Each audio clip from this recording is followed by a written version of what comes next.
Greetings, Pisces and Pisces rising. This is your Western forecast for September 2024. Pisces tend to be, well, they're very sensitive, intuitive, spiritual, often very romantic. Those are all the good qualities of Pisces. And of course, charitable and empathetic. One of the main themes that you're going to like for this month is relationships, partnerships, marriage.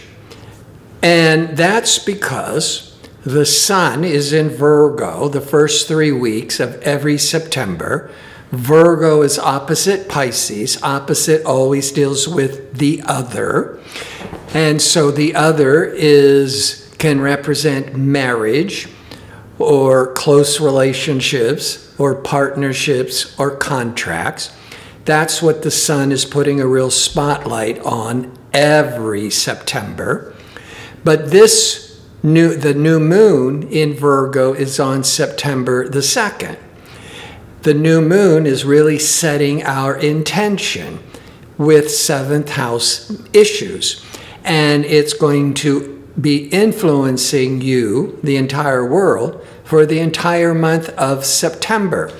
I bring that up because the sun will leave Virgo on September the 22nd and go into your 8th house of joint ventures, finance, business negotiations.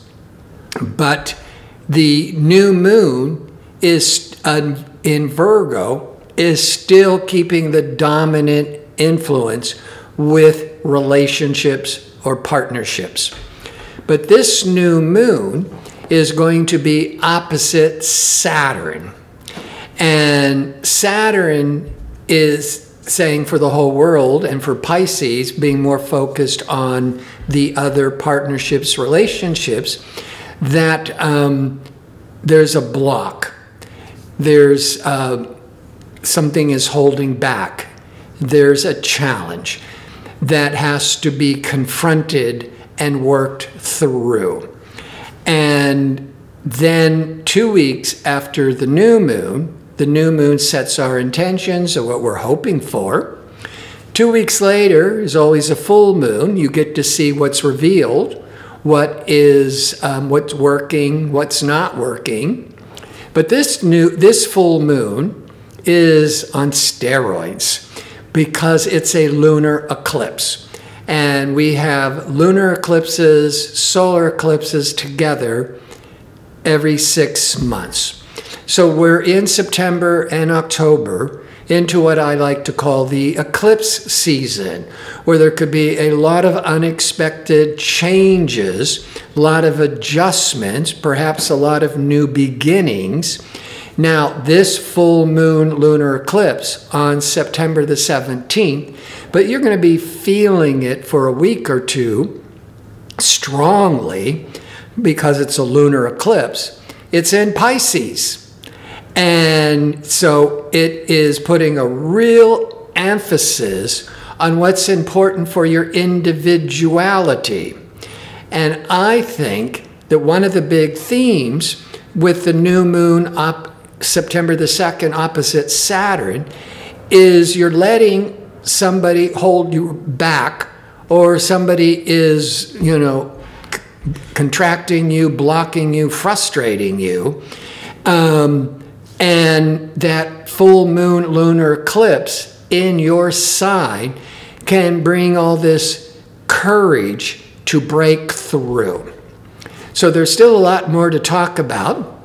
And there's some real positives with the love life and socializing. But before I get into all of that, if you enjoy these kinds of videos and would like to see more of them, click like and subscribe. And don't forget to click on the notification bell so you can receive the latest postings. And if you go into the description box underneath the video, you'll find direct links to book an astrology reading, or check out my 2-question offer. Now, Venus is the planet of love and desire and compromise. Venus is in Libra. Once a year, the first 3 weeks of September. September the 22nd, the Venus leaves Libra and goes into Scorpio, a fellow water sign, very favorable to Pisces. Now, Venus is this benefic, protective energies. The 8th house can represent finance, joint ventures, business contracts, taxes, loans, but in any of those financial areas and trying to pay your debts and your credit card bills, that all falls under the 8th house. Venus is bringing a certain amount of protection. But on another level, Venus or the 8th house brings in a lot of intimacy and passion. That's because the 8th house is influenced by the 8th sign of the zodiac, which is Scorpio, ruled by Pluto. So to have the planet of love and desire transiting through the 8th house, it awakens some really strong, intimate desires. And then the Venus leaves Libra, goes into Scorpio, into your 9th house, September the 22nd to the middle of October. And the Venus, on one hand, is that enjoyable, pleasurable energy. 9th house is traveling, going on a long-distance trip. That would be favorable for some Pisces. But the 9th house can also be teaching, marketing. I'll get back to that. Mars is that male physical energies. Mars is the warrior planet in mythology. Mars is aggressive, can be pushy, assertive. But Mars is going to be in Cancer, a water sign, compatible with Pisces, a water sign. So Mars is going into Cancer, which is 5 signs past Pisces, September the 4th through November the 3rd. So all of September, all of October. There's this assertiveness, this motivation, this courage. It's favorable to Pisces, but it's highlighting your 5th house. The 5th house is the house of pleasure, of parties, of romance. In business, it can be investing and speculation. In Mars, you're just feeling the courage, like, let's go for it. The 5th house can represent children. So you could be more physically active, playing sports, being playful with children, or there could be a really strong desire to have a child. But the 5th house is one of the main themes is romance, love affairs. And there's that Venus, the planet of love, the first 3 weeks in the 8th house, which could really trigger the strong desire for intimacy, something going really deep, with Mars in the 5th house of romance for 2 months. Mars is very physical and often male energy, aggressive energies. And the whole month of September, that new moon is in your 7th house of partnerships and marriage, close relationships. But it's being inhibited by Saturn. So something is, a person is holding you back, and the full moon lunar eclipse in your 1st house of the South, in the 1st house of Pisces, is giving you the courage to be independent, to be more yourself. Now, so some real breakthroughs and personal growth through taking back your power in relationships, which can also include business relationships as well as romantic. Now, the Sun is in Virgo in the 7th of relationships, the first 3 weeks. But the day Venus leaves Libra and goes into Scorpio, into the 8th, on September the 22nd, the Sun leaves Virgo and goes into Libra for 4 weeks, into the 8th. That Sun is giving you even more robust courage to be more intimate and to really, ask for what you want with your personal desires. The 8th house is traditional with financial obligations, business contracts, taxes, insurance.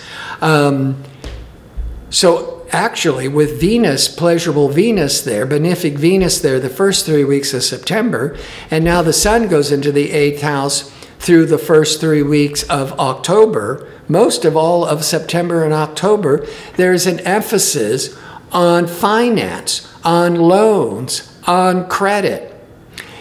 This could also be very favorable for attracting a business offer, a business partnership. And with the full moon lunar eclipse in your sign, you could be taking the initiative, or you could just be attracting a lot of attention because that first house, you're really shining. You're being much more visible and outgoing. So there's a lot going on with romance. Some of you could be having a baby or desiring to have a baby. And those who are not in a significant personal relationship could certainly be awakening a love affair with the Mars in the 5th for those 2 months. And that 8th house is also where the Sun is there through October. Not only is it loans and taxes and joint ventures and inheritance, all those financial matters, the 8th house is the house of psychology and astrology. And you might be feeling like you're getting a lot of deeper insight into yourself through psychology or astrology. Or you're just having more of an interest. Maybe you just want to learn, start picking up some self-help books and really reading about psychology and self-help. Or astrology. You don't have to have an astrology reading. You could just be really interested in learning astrology. So this is an important month, September, and a lot of it is you starting to own and take back your power. I want to thank you for watching. If you like information on how to book an astrology reading or check out my 2-question offer, visit my website at gardino.co, that's .co. Until next month, be safe and well.